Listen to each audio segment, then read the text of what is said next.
Hey everyone, how's it going? Michael D. Tidwell here, and welcome to the newest segment of the China Doll podcast called Powered by Music, where we talk about everything music.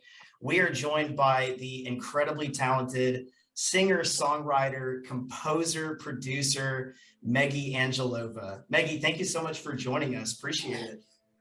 Hi, thank you for having me. Yeah, absolutely. Guys, just to give you kind of like a brief overview of how me and Megi met, coordinated mainly over Facebook, and I'm currently working on a project called Serenity Soundscapes. And she was, in fact, the first singer that I reached out to for the initial project. And she is featured on a new single called Flowers in Forever, in which she sang incredibly on. And yeah, I mean, it was just such a pleasure to work with you, Megi. It was such an awesome experience. How did you feel about that track overall? You know, what were your first initial thoughts whenever I had reached out to you, done the vocals for it? Tell me about your experience behind that. Well, our we met really. It was really interesting because you reached out to me, right? I mean, you texted me and you invited me basically to participate. Yes. And then after that, I checked on your profile and I saw you looking for a vocalist actually. And I thought it would be amazing if you personally actually reached out to me to hear your music and to see what we can create together. Right. So when you sent me the music, basically, I'm a huge fan of ambient music and nature sounds, as you can see behind me. Yeah, I love that background, by the way. That's so cool. Yeah, I mean, it made me calm, and I really love it. I really love it. That's awesome. And when I actually heard the music you sent me, I felt incredible because I love nature, but not living in a city as London, busy city. We don't have much chance to go to nature. And I said, if I cannot actually go to nature so often as I want, I can bring it home somehow, or I can create it, or I can participate in something like that. Right. So when you sent me the music, it was absolutely beautiful, absolutely magical. Wow. And I could literally feel, which is very important for me, I work through my feelings most of the time. Yes. So when I heard the music, it took me to forests. It made me actually feel like I can smell the nature, I can feel the breeze, or I just synced into it, and I tuned myself into it. So I felt it like I'm in a safe and preferable environment. So it was absolutely natural for me to actually sing through my feelings. Yeah. That's interesting that you describe it that way. I mean, is the recording process for you with a particular song, I mean, would you say that it's a very long process, or I mean, are you able to just kind of like quickly knock things out? I mean, how does that work for you? Well, it depends. It very much depends what I'm supposed to do. As you saw, I prefer to give an option of my perspective. For example, how I feel it, what kind of harmonies I would add into it. So I offered you to show you my idea as well. And I really appreciate that you gave me the freedom to actually experiment with it. I really appreciate that. Yes. And when, of course, it takes a little bit more time when I do vocal harmonies, right? Or if I want to tune into it more, or I want to do a few experiments, but this is by choice, by my choice, basically. Right. Sometimes it's super fast, but sometimes I need to just listen to it more and to extract something more from it, from the music. So it very much depends. If I do only short vocals, of course, it's just short and sweet. But if I want to add something creative into it, it will take me a little bit more time. Right. But the end result is important. Gotcha. What do you enjoy more, if you don't mind me asking here? Do you like doing a lot of solo projects? You know, do you like doing more collaborations? I like both. Okay. Yeah, because it gave me different experience. Sure. I love working with people. I just love working with people because I learn from their music. I learn from their experience, from their abilities as well. So I'm very open working with people, and I enjoy creating my own stuff as well. Right. Or during solo project, yeah. You're such a powerhouse, Megi. I mean, you've literally done a lot of big things. You know, you've gotten featured on a library, like a vocal library, which is insane. And you know, you compose your own music, you produce your own stuff, record your own vocals. How long would you say that you've been doing this for? I started in 2014 my professional career. If we talk about singing. Right. I started composing music in 2019, not very long ago. Wow. But there was this time when I built some confidence about what actually it is to create music. Because I went to university, I studied 2 years there, and then I saw that actually I'm not getting what I need to get from the course that I was signing. I was, you know, attending. So I decided to quit and to apply to be very focused in what actually I want to do. So I started actually making music. So I had some knowledge, of course. It's not like I started from scratch. Right. So this is when I started and I focused into this. And it was very interesting because my very first track, music track called Mountain Walk, was actually written hours before I leave for the Bulgarian mountains, Rila Mountain. It's a very majestic and beautiful place to go.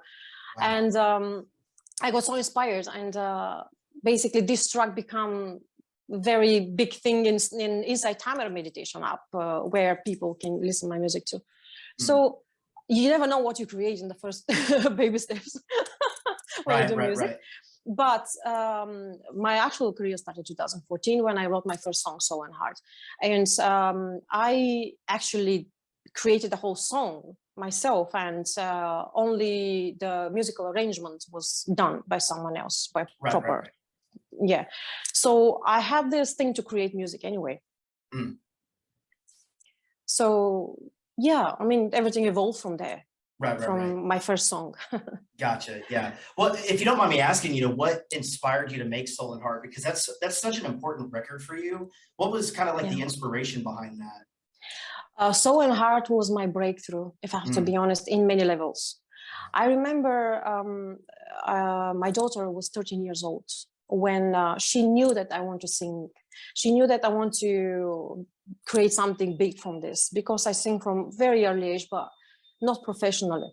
And she said, because I was single mom for many years, and she knew how much I actually gave up in order to raise her and to give her a good life, etc. And she said one day I was very low. I felt very low, you know, like very depressed and not feeling well because I didn't express my creativity properly. And she came, it was a very powerful moment, actually. She came and she said, "Mom, it's time." And I was in tears. Because she actually, it's like when your child come and say that, right? It's like, you've done so much for me, now it's time for you. Wow. And she was only 13 years old. And then I wanted just to improve my voice a little bit and to see what vocal coach will say about it. I needed some lead. And I went to vocal school. I went to vocal, it's like part-time thing.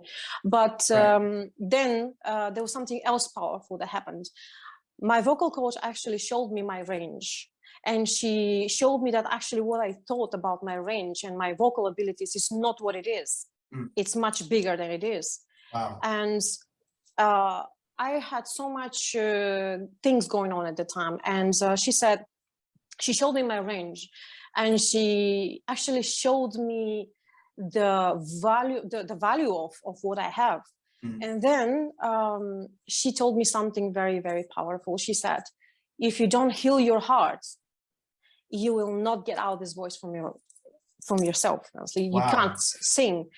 And she indicated something that I started working on it very intensively, if I can say that. And then I went to a seminar, a personal development seminar. It was like a step by step, something, things were shifting and happening, and it was so exciting. And it's like, I was blossoming, my creativity was blossoming at this time. Wow. Because of my decisions, basically, to actually unleash this power. Yeah.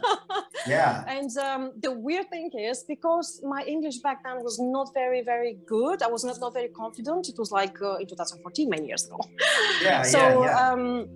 Basically, there was one exercise, this is very interesting. There was one exercise where a person in front of you sits and you are allowed to ask anything. And I asked the girl in front of me, I want someone who actually can write English poetry to help me express myself to proper English poetry, so I can write the lyrics of my song. And she was like, I write poetry. Oh, wow, there you go. Yes, and she's like, it was a little miracles on the go. And then we met. She helped me actually put my lyrics together, because I knew what I want to say, but I wanted her to help me shape it properly. Right. And then I did the music. Actually, the melody came from instrumental from my brother as well. Oh, okay. So it was like a huge package that actually supported my breakthrough. Yeah. And actually, of course, what I'm saying in the lyrics is very important. And shortly after that, actually, another interesting fact is that a show called Mental TV reached out to me, and I participated in some kind of project where I made my first £1.45. Oh, wow, okay. It was so funny the Yeah. same year, and I was like, wow, there is something going on here, definitely. That's like baby steps. Yeah, so it's a very big breakthrough, actually. That's wonderful. That's wonderful. If you don't mind me asking, here, what got you, kind of more in tune with ambient meditative music? Because, a lot of people haven't really come across that type of genre. Some people might not know about it. What was kind of like your introduction to ambient and meditative music? Actually, it started from a very early age, and this is another thing which is not usual. That happened to me when I was 1.5 years. I have very early memories, and there was a big old radio in the room that I was at this time, and my mother was left the room maybe for 5 minutes, I don't know. But there was this music track going on the radio by Ennio Morricone called "The Man with the Harmonica." If you know the movie, it was a Western movie. This was one of the tracks of the movie, something like that, of the soundtrack. Right. So I remember that I had a vision basically of open space and stars, and it was just blown my mind at this time. I was very little. I understand now what happened to me, but back then it was just experience, nothing else, and I got scared. I remember of this huge vision and feelings, and I was in goosebumps. It was terrible. And but of course I understood actually a little bit later what actually experience I had. I still like this track very much, and for me Ennio Morricone was like his music was the first one actually to open this sensation in me. Wow. After that, there was one track, Night in a White Satin, as well, very popular, by the Blue Mood, I think it was. Yeah. So it's just during the years I was founding the music that makes me feel this way, and most of these tracks are actually including nature ambience or cosmic feeling, like for universe feeling. Right. And it was only natural to get into it a little bit later when I started doing music or participating in music projects like that. Right. I love it. What would you say is like your favorite ambient like meditative artist? Do you have one? No. Okay. No, I mean, I love them all. Yeah. I was like, because everyone is actually creating a beautiful, I mean, lots of composers are creating beautiful things. I used to be very inspired by Prem Joshua, Enya, Oliver Shanti, Karunesh. These are a little bit spiritual, but very beautiful music. So I love it. Yeah, and I recently, because I communicate with so many composers, I love their music as well. And sometimes I listen to their music. So I love it. Nice. Yeah. Do you love the because you're very diverse with your styles, Megi? Would you say that with what you're most natural with, do you feel that ambient meditative music is somewhat more natural, or do you fare along the lines with like cinematic music, or do you really just like both? I am very versatile, if I have to be honest. And whatever makes me feel at the moment, not only good, but if music actually extracts something valuable from me, awareness, sensation, energy, anything that makes me feel like I'm growing, or I develop some kind of sensations that are bigger than me and than my understanding. I just listen to it, or I just participate into it, or do the music. Right. Of those feelings that you feel, that's kind of what builds the inspiration of what you're going to be singing. Say again?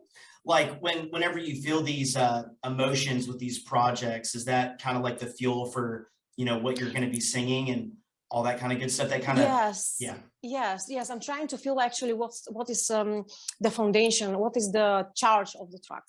Gotcha. Because every composer actually is planting something from himself into the track. Right. So I literally connect with the essence, whatever is there. And it's very important for me, so I can understand better what is required from me. And when I work this way, I do my job better, if I have to be honest. If I'm more technical, it's not going to be so good as if I tune into it first and then, you know, do whatever I have to do. Yeah. Speaking in terms of the tuning in process, you know, with me asking this, you know, who's the creator in you? Wow, yeah. This is my signature question. I shared with you this question, because this is the signature question of my program called The Creator in Me, basically, which is a Bulgarian program. Yes, who is the creator in me? First of all, God, if I can say, because if I'm not connected with, I believe in it. I believe in this huge creator who actually allowing us to be who we are.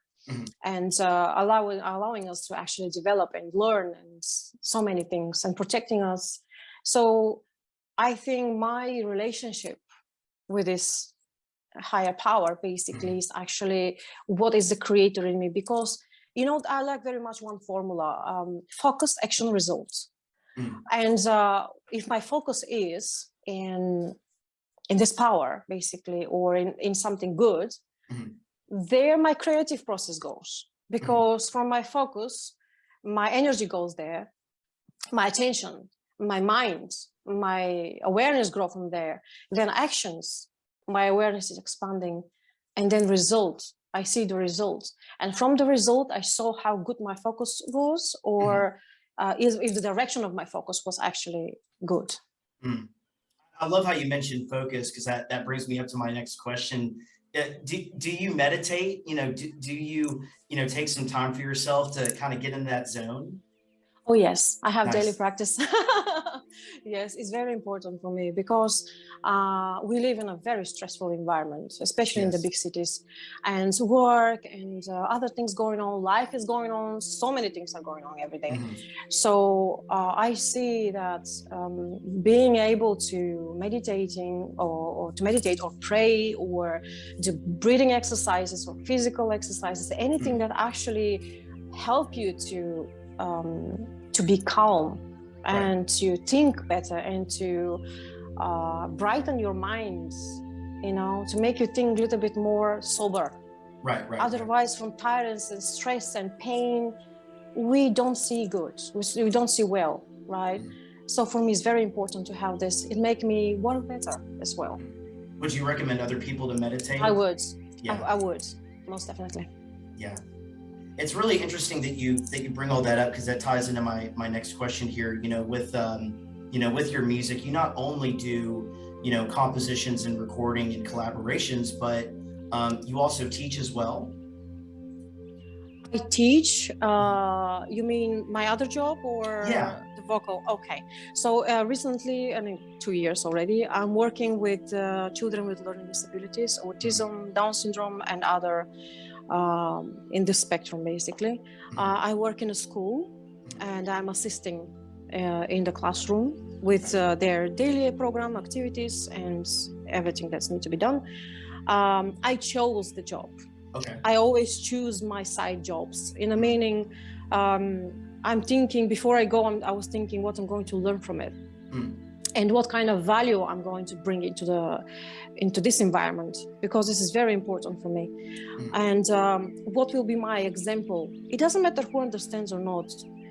It's important for me, to have understanding what I'm doing there and why I'm there.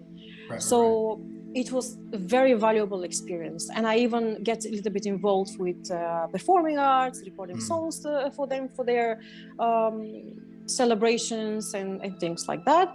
So I was happy to actually participate with my other skills, basically there, because they deserve people like that, or kids like that they deserve to be loved too, and someone to take care of them, but really to take care of them with heart.